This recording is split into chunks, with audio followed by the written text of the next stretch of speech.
টানা অনেক দিন ছুটির পর অবশেষে চলে যাচ্ছি নিজের গন্তব্যে।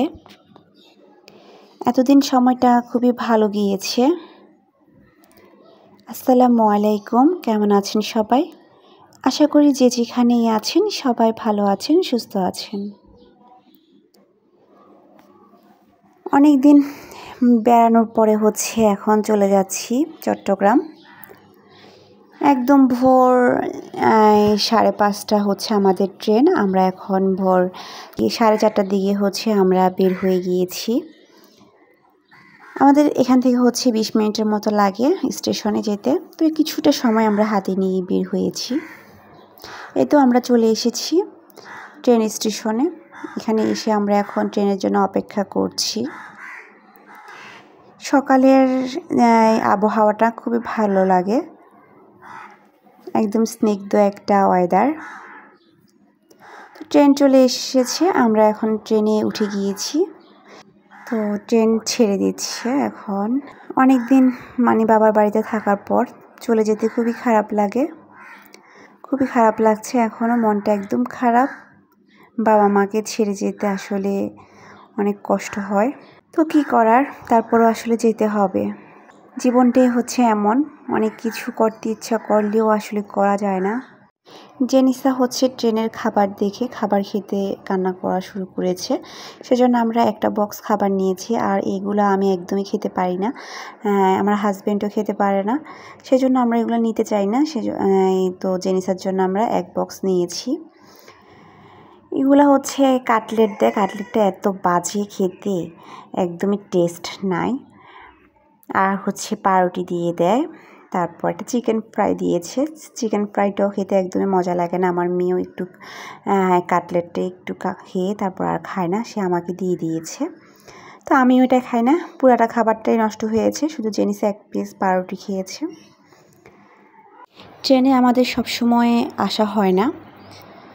এবার জেনিসা ট্রেনে ওঠার জন্য কান্নাকাটি করেছে, সেজন্য ট্রেনে ওঠা হয়েছে। তাছাড়া আমার ট্রেন জার্নিটা খুবই ভালো লাগে। টানা 5 ঘন্টা জার্নি করার পর অবশেষে আল্লাহর রহমতে আমরা চলে এসেছি চট্টগ্রাম। এখন আমরা ট্রেন থেকে নেমে আমরা উঠে গিয়েছি সিএনজিতে।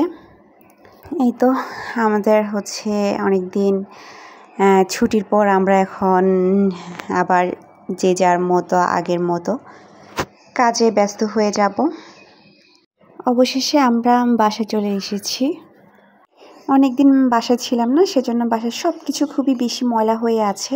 তো এসেই সব কিছু ক্লিন করা শুরু করেছি। সব ফার্নিচার, সব বেলকুনি গ্রিলগুলোও পরিষ্কার করতে হয়েছে। গ্রিলে এত ময়লা জমেছে যে কাপড় দিলেও কাপড়ে ময়লা লেগে যাবে। তো বাসায় এসে সব কিছু ক্লিন করতে হয়। তো সব কিছু ক্লিন করার শেষে ঘর ঝাড়ু দিয়ে ঘরও মুছে নিয়েছি। এই তো আমার বিছনা সব কিছু আমি গুছিয়ে রেখেছি। তো এগুলো সব কিছু গুছিতে অনেক সময় চলে গেছে। যারা যারা আমার ভিডিওটা ইউটিউব থেকে দেখছেন তারা অবশ্যই আমার চ্যানেলটা সাবস্ক্রাইব করে দেবেন। আর যারা ফেসবুক থেকে দেখছেন তারা পেজটা ফলো করে দিবেন। বাসা থেকে আসার সময় আম্মু আমাকে গরুর মাংস রান্না করে দিয়েছে, তারপরে মাছ ভাজি করে দিয়েছে।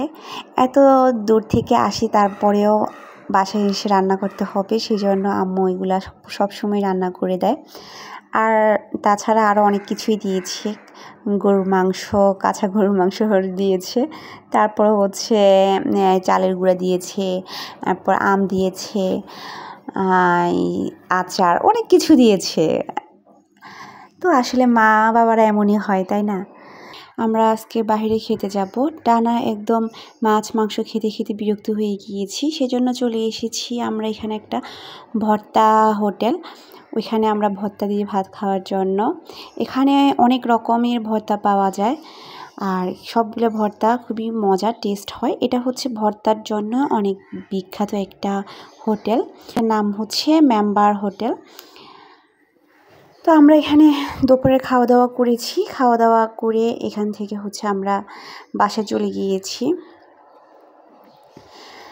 তো আমাদের বাসায় কিছু সবজি অনেক কিছু লাগবে, তো আমরা এখানে এখান থেকে কিনে নিয়েছি। এই তো আমি আর জেনিসের সিএনজিতে বসে আছি, আর জেনিসের বাবা বাজার করে নিয়েছে।